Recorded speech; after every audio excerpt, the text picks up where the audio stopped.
अंगदान किसी जीवित या मृत व्यक्ति के शरीर के ऊतक या कोई अंग का दान करना अंगदान कहलाता है। भारत में अंग प्राप्तकर्ता की संख्या ज्यादा है, बल्कि अंगदानकर्ता की उपलब्धता कम।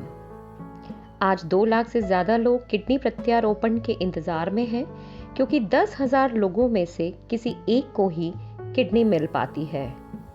2017 में सिर्फ 339 लोगों ने ही हृदय दान किया है, लेकिन 50,000 लोग हृदय प्रत्यारोपण के लिए कतारबद्ध हैं। क्या आप जानते हैं, एक अंग दानदाता अपने अंगों का दान देकर करीब 8 जीवन बचा सकता है।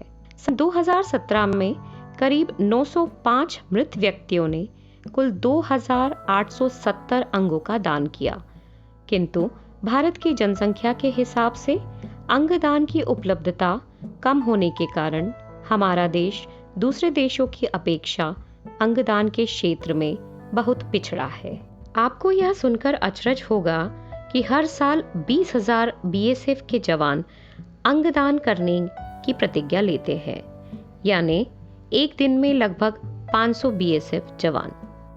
10 लाख भारतीयों में मात्र 0.8 अंगदाता हैं, यानी 1 से भी कम, जबकि अमेरिका में 31.96 अंगदाता हैं और स्पेन में 46.9। किसी भी उम्र का कोई भी व्यक्ति अंगदान कर सकता है। इसमें किसी जाति, धर्म, संप्रदाय या लिंग का कोई बंधन नहीं है। यदि दानदाता की आयु 18 साल से कम है, तो उन्हें दान देने के लिए अपने अभिभावक की स्वीकृति लेनी पड़ती है। एड्स, कैंसर, हेपेटाइटिस जैसी बीमारियों से ग्रसित व्यक्ति का शरीर दान देने के लिए स्वीकृत नहीं होता है।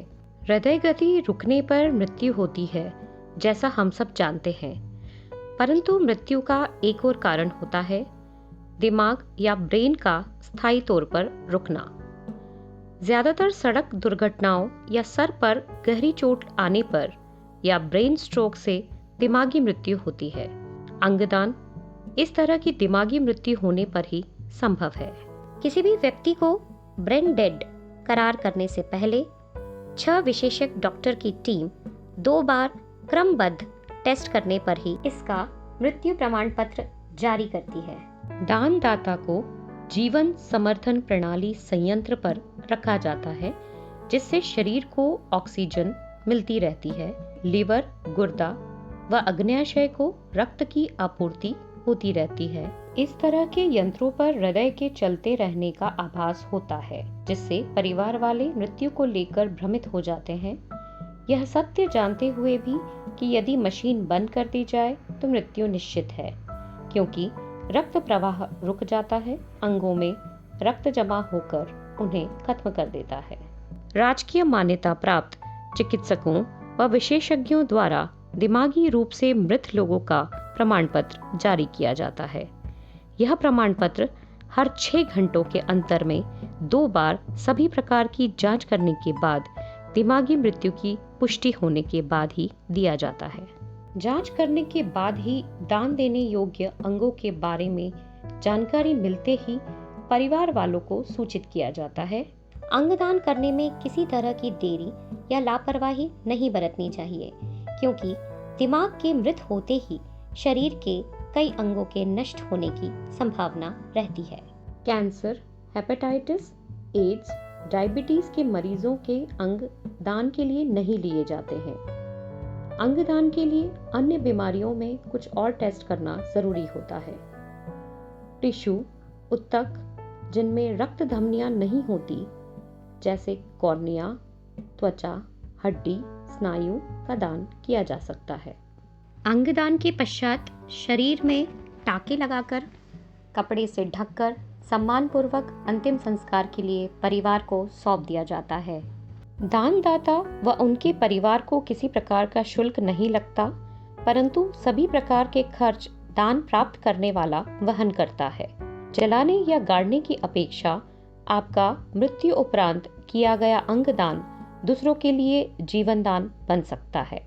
मानव अंग प्रत्यारोपण अधिनियम 1994 के तहत दानदाता के शरीर से अंगों को निकालने के लिए उनके परिवार वालों की सहमति आवश्यक है। अतः पंजीकरण हेतु 2 गवाहों की मंजूरी होती है, जिसमें एक सदस्य परिवार का होना जरूरी है। अंगदान हेतु www.rankajainfoundation.org पर पंजीयन करें। हमारा निवेदन, अपने परिवार को अपने अंगदान के संकल्प के बारे में जागरूकता पूर्वक अवगत कराएं। भारतीय कानून के तहत मृतक के शरीर पर उसके परिवार या निकट संबंधियों का अधिकार होता है और उनके अंगदान के फैसले की मंजूरी होने पर ही यह संभव है।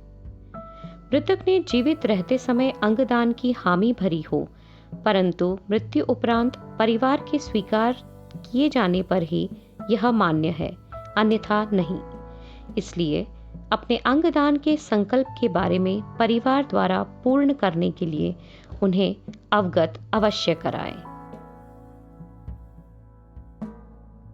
अंगदान द्वारा मृत्यु को हराइए, औरों का जीवन बनिए।